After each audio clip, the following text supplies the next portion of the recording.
Pag naabat ka, kakalmahit imuna-huna. Imuna-huna ito magkukontrol, ha?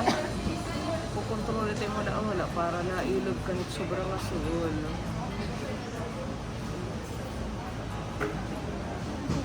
Ito mo pag iniinom ito, paracetamol. Oo, puro paracetamol lang yung kinotoma. Kasi mo na, oras yun. Natalab pa ang paracetamol. Paracetamol. Kaya pag wala paracetamol, ay busy. Hindi na natalab. Nakaya na makit nga, Oo.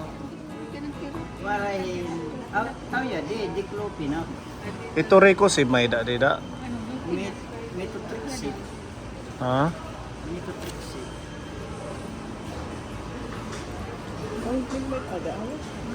Metorix 4 tabs every Saturday. Vitamin yan eh. Gin. Pagmanyos din. Diclofenac, oo. Diba yan yung pain reliever din? Oo. Yung tablet na generic? Ano to, gel lang siya. Pinabanyos. Oo. Kung saan pinakamasakit. Ito yung iniinom mo na tablet dati. Pero gel na siya. So kulang yung resita nyo. Kulang pa, hindi pa to nabili. Ito ang dapat mong bilhin. Asa na? Itong pang pain, meron kang paracetamol na Paradrem. Wala, yan yung bibilhin mo. Pang pain kasi ang kailangan ni nanay eh. Wala ka pang pain na nabibili. Wala. Dito. Wow, ano? Bilhin. Kapag anay, di na nga mercury. Kato nagawas na anay. Oo. Ay na Kanan pain reliever. Ay na niya ako. Nandyan, binigay ko kay kuya yung pambili. Sa nanay pera, papalitan, nagsaktuhan. Paracetamol. May ada ginadabong doon. Pang pain din yan. Kuan ha, mercury daw. May Mercury. mga Paradren 40. 1 tablet 3 times a day as needed for pain daw. So kailangan yan niya. Naghahanap tayo ng pang pain. Wala palang pang pain dito. Oo, wala pa. Bali ano kayo na? Tatlo kaya ang gamot ang dapat bilhin. Tatlo o apat. So anong gagawin to? Ipapahid sa Oh, banyos lang daw po yan. sa mga Kung saan masakit. ibabanyos mo daw to kung saan yung masakit. Halimbawa, ito dito sa kamay. Babanyosan mo ng diclofenac. Paunti-unti lang. Ay, ba niya? Oo, gel. Effective daw po yan. Dati pag nakaano, iniinom. Hindi. Tablet yun. Iba yun. Pamahid. Ito naman, Metorix. Folic acid naman siya, nanay. Gusto ulit dapat ipapalit ako ng nurse. Wag, kunti-kunti lang. Ano na? Sa bagay, lahat daw masakit. Matulog, pikit. Tuhod pa ayaw yung masakit sa kanya. Kamot. Ito, anti-malaria. Mas galak kadlaw.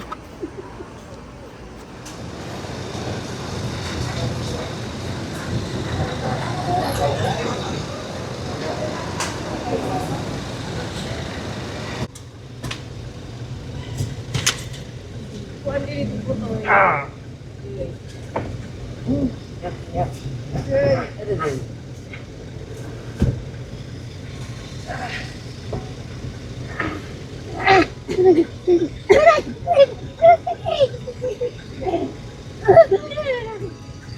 Sige, ang dami ko din eh.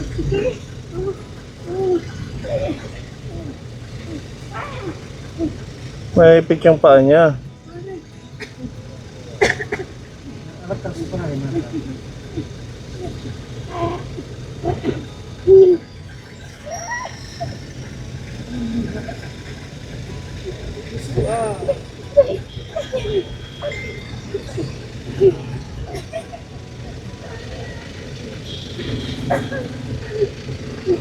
Sige.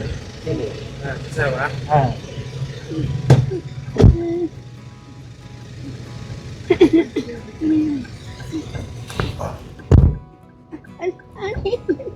Nanay.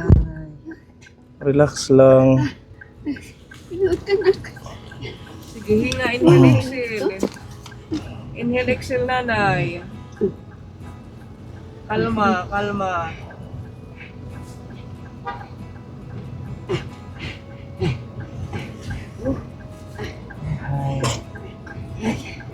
Sobrang sakit siguro. Sobrang sakit na.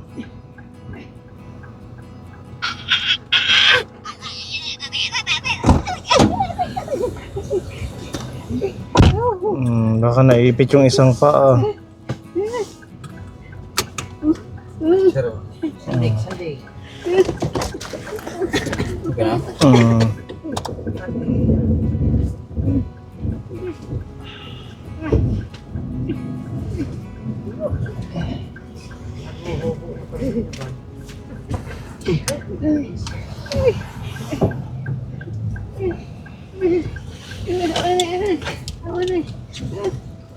Sige, inhale, exhale, nanay. Kalma, kalma.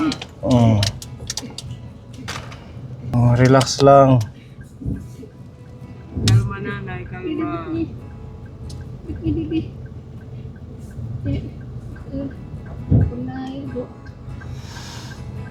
Mhm.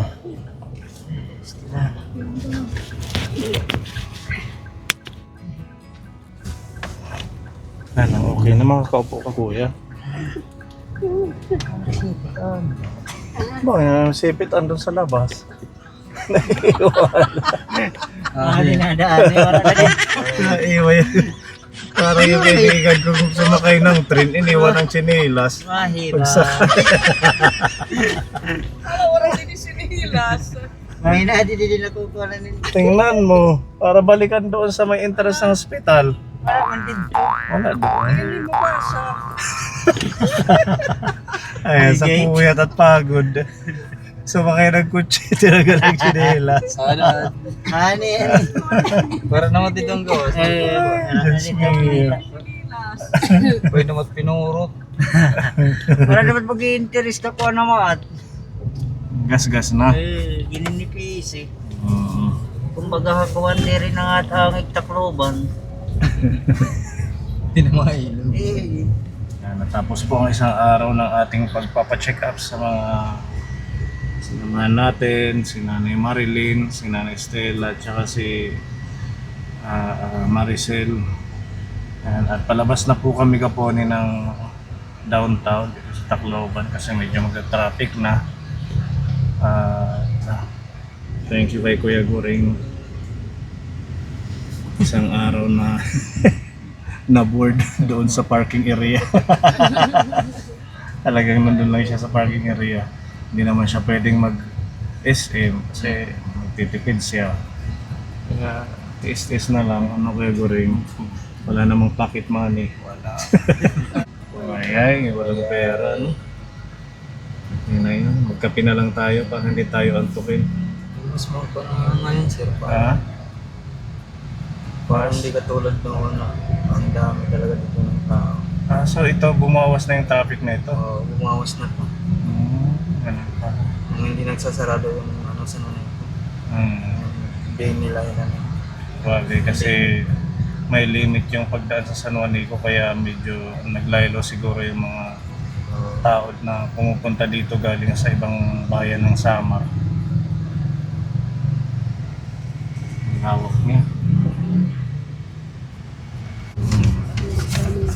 Bili na rin natin itong reseta kay Nanay Stella.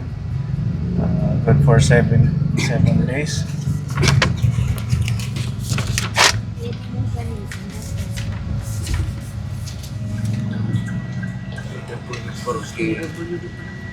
Pwede mahina na eh. Sa bagay naman. Bigay siya.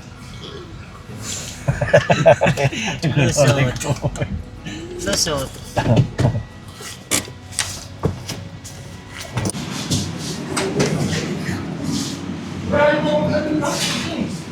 Okay. At ano? Di mano ko rin.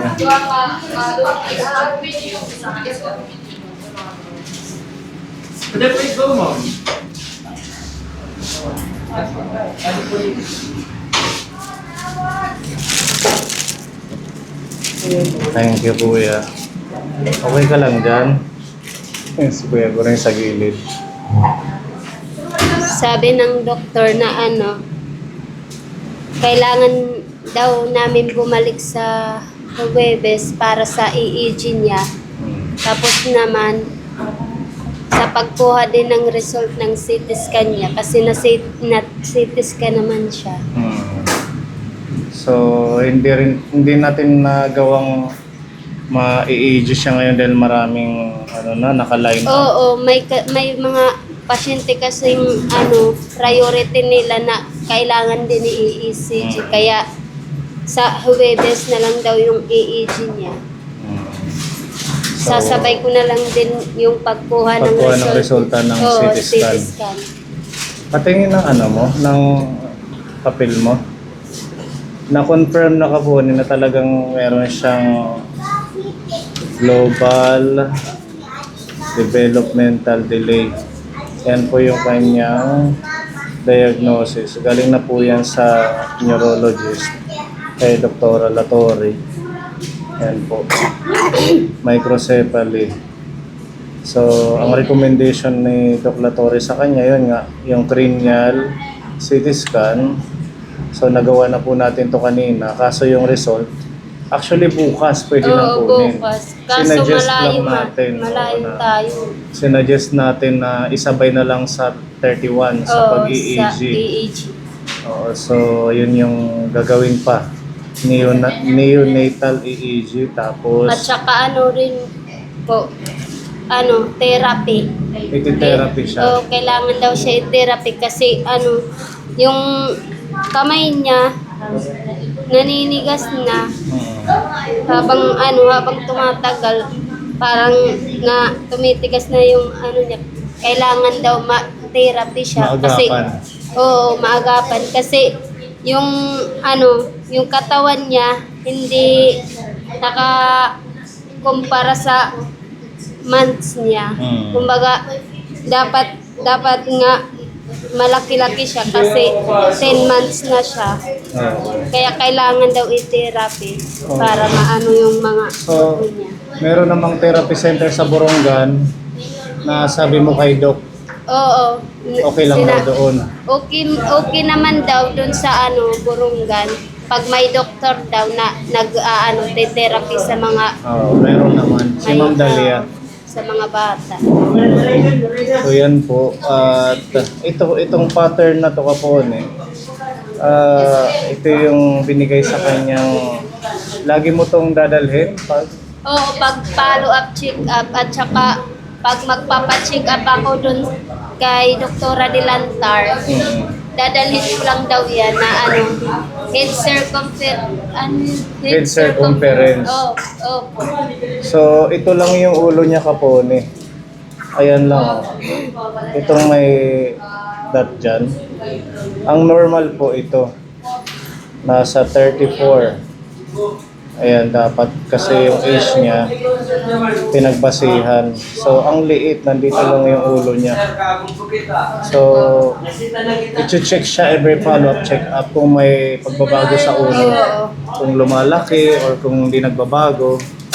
Kaya itatabi mo to, no? Oo, kasi sabi kasi ni Doktora Rosario na pag hindi pa daw madagdagan yung size ng niya, ulo niya, ang tawag na dun sa kanya daw, inborn. Inborn. Oo, kasi simula nang ipinanganak ko siya, ganyan naman yung ulo niya hanggang ngayon. So, 30, iwan ko kung ilang size. 34 ata yung size ng ulo niya, parang lumiit. lumiit. Oo. Sa provincial hospital, nung sinukol yung niya, yung ulo niya, 35 yun. 35. Oo. Nabawasan ng 1. Nabawasan ng So ito po yung ating resibo Kapone kasi pina-CT scan po natin siya. Umabot po ito ng 5,280. So ang ginawa po natin para ma-CT scan siya, dahil kulang yung ating pondo. Kasi ang pondo natin is 5,000 kasama yung 2,000 na inipon nyo. O yung 2,000 bigay ni Tita G, tapos yung 1,000 binigay ni Ate Maricel. Bumugot na lang po tayo ng pondo galing kay Tita Donna na 1,500, kaya napasitiskan po natin siya. So ayan, thank you sa mga sponsor natin. Ang kulang na lang natin, sabi ko nga sa kanya mag-pray lang kasi para sa pagbalik nila sa July 31, makalikom pa tayo ng para naman sa neonatal EEG. At yun, sana maging okay lahat para hindi masayang. Basta balik ka sa check-up nyo, ha? Para hindi masayang ang pagod natin. Opo. Gawan nyo ng paraan yung pamasahe. Yung about sa EEG, try kong mag-ano ng pondo dito sa ating Sige po, sir.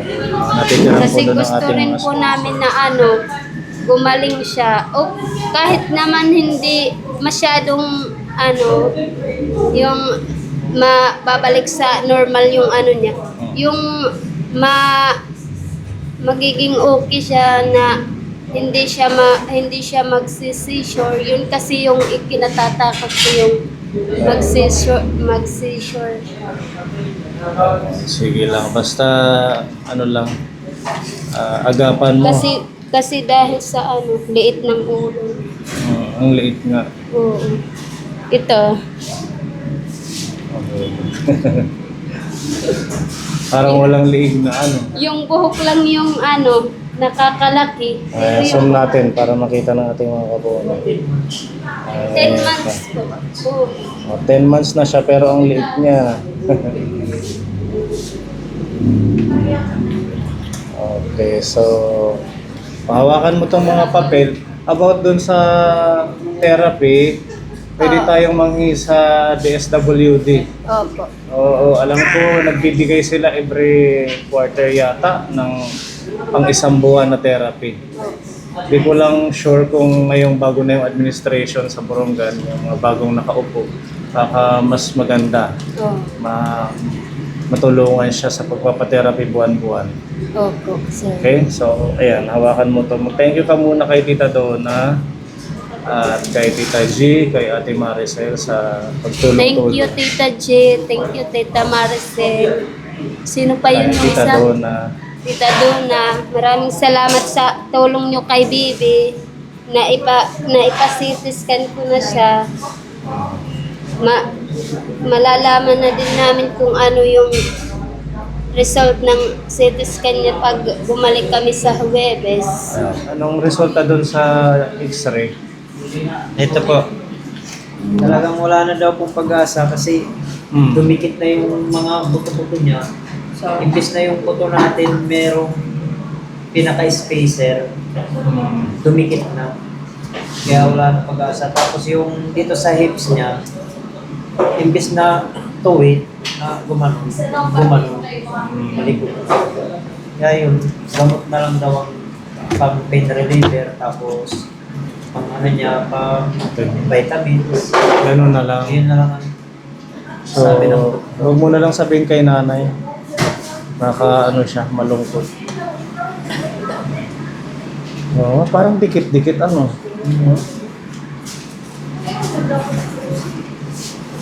Ayan, tumabingi na yung buto, Ate Romeo. si Eric. Maghiwalay na.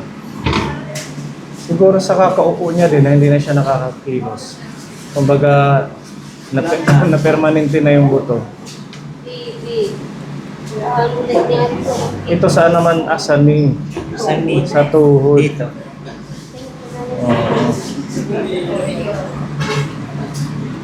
Grabe Parang malulusaw. Parang nalulusaw yung mga buto niya. Parang nagkaroon na siya, parang parang mga yodo na. Oo. Parang Marupok. natutunaw. Natutunaw. Kawawa naman. So, ang gusto niya talaga pa na gamot sana, kaya siya nagpa-check up. Tagal niya nang gustong bumalik dito, kaso talagang wala na. Yung pain reliever na lang.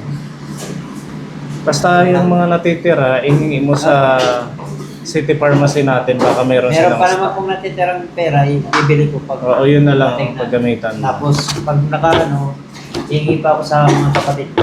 Oo, Eh, papadala daw sila ng chat sa akin kanina. at least natupad yung wish niya na bumalik dito. Last year pa yun, nagkaano ulit sa akin na gusto niyang bumalik sa doktor. Kaso talagang wala na. Ayan na lang, pain reliever na lang talaga. Tsaka calcium mate, tapos yung ano ba yun? Anlin na gatas. Pang ano na lang yan siguro. Pang maintenance niya. Pinaka-maintenance niya na lang sa buto. Oo. Ayan, so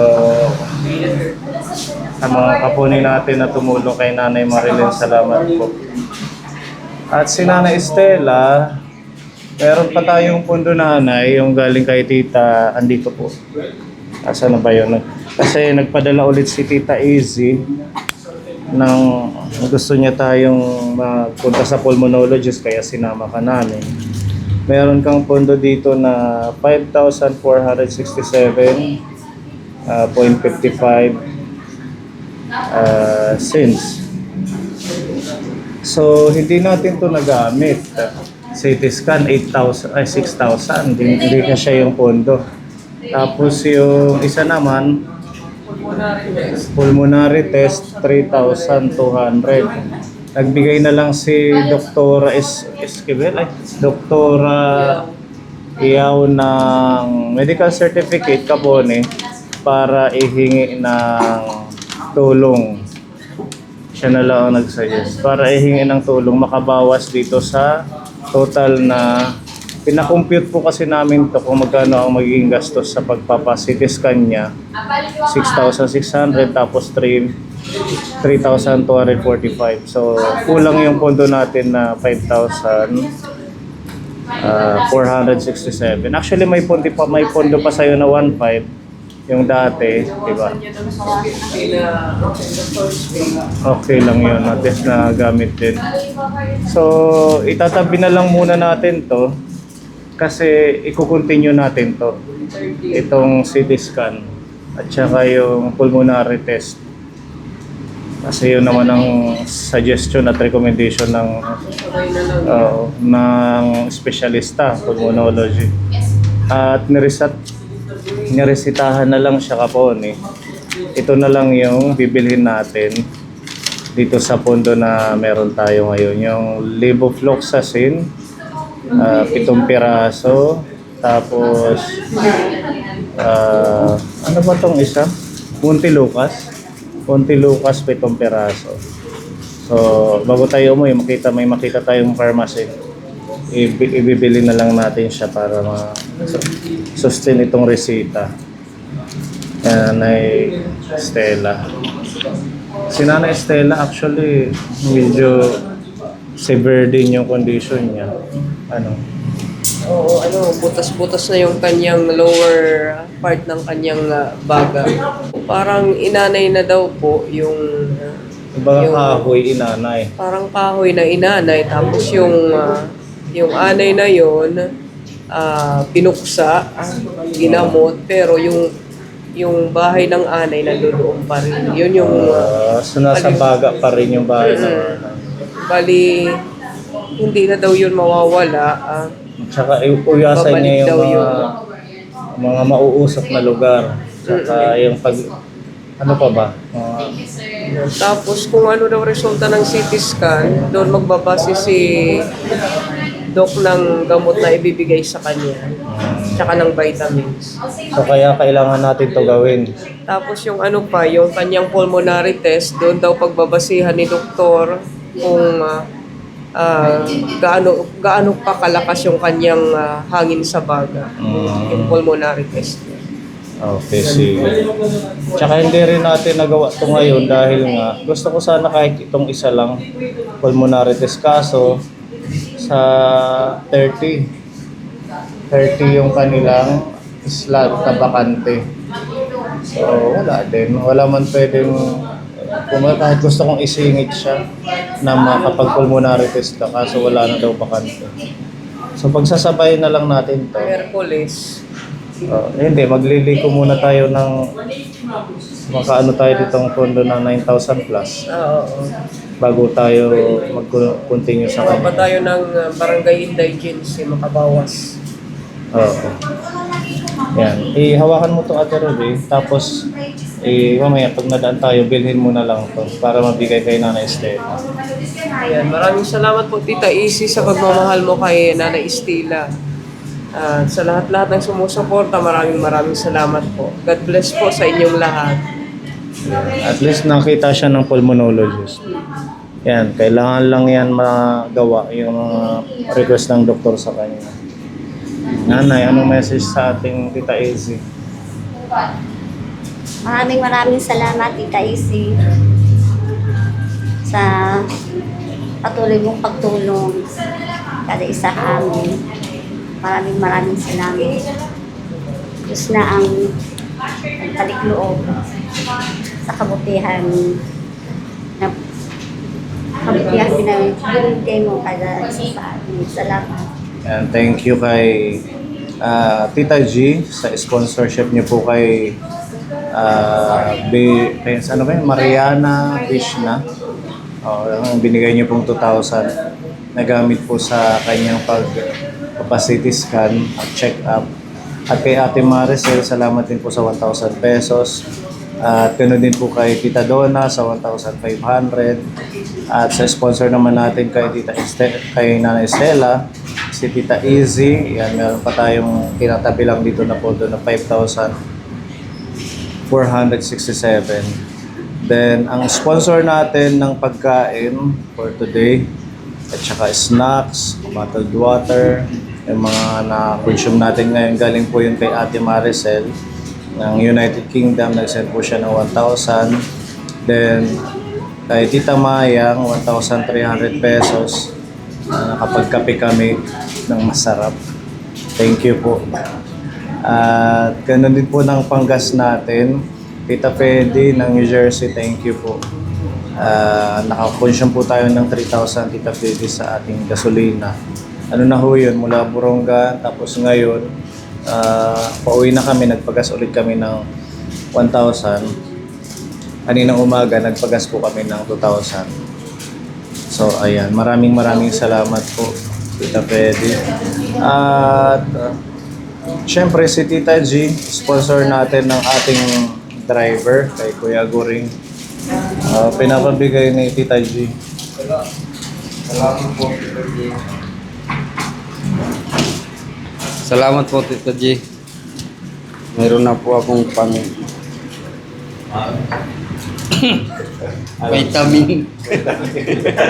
Pampagising.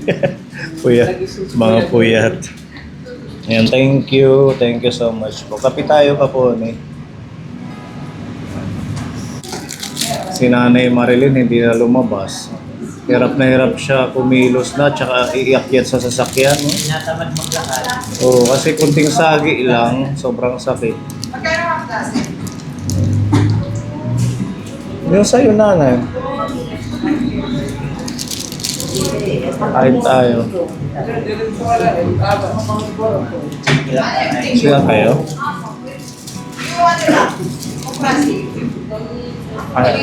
Maricel? Tatlong klaseng tatlong premium. Kaya nagsuhag Okay na ba? Meron pala pinapabigay sa'yo si Tita Mel. Ako din binigyan ng 500. Wow, thank you Tita Mel. Ito Tita Mel, kumusta? Maraming salamat dito sa pag-share sa akin ng blessings. God bless you always, lagi kang ingat, at salamat dito sa mga biyaya ng bibigay. Salamat po. Kahit maupo.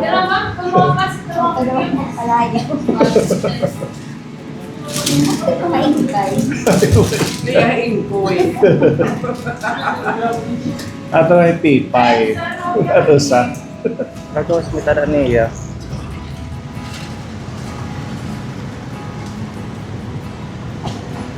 Sige, pasok. Uwi na po kami Kapone. Thank you so much po muli sa mga Kapone sponsors natin. Saka sa inyong lahat, mga viewers natin. God bless po. Maraming salamat.